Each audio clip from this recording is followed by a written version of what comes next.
கூகுளோட CEO Sundar Pichai அவர்கள் வந்து ஒரு நாள் காஃபி குடிக்க காஃபி ஷாப்புக்கு போனாராம்.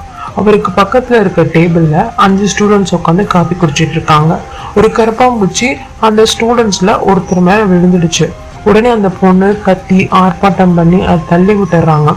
அது பக்கத்துல இருக்க இன்னொரு பொண்ணு மேல போய் விழுந்துடுச்சு. அவங்களும் அதே மாதிரி தான் ரியாக்ட் பண்றாங்க.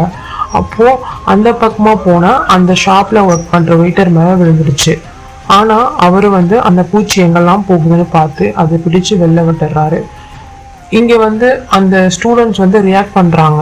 ஆனா அந்த வெயிட்டர் வந்து ப்ராப்பரா ரெஸ்பாண்ட் பண்றாரு. அதே மாதிரி தாங்க நம்ம வாழ்க்கையிலையும் ஒரு ப்ராப்ளம் வருதுன்னா அதுல இருந்து வெளியில வர யோசிப்போமே தவிர அதை எப்படி சால்வ் பண்றது அப்படின்னு யோசிக்க மாட்டோம். இப்போ ஒரு ப்ராப்ளம் வருதுன்னா அதுக்கு ரியாக்ட் பண்றதை விட ப்ராப்பரா ரெஸ்பாண்ட் பண்றது ரொம்ப முக்கியம்.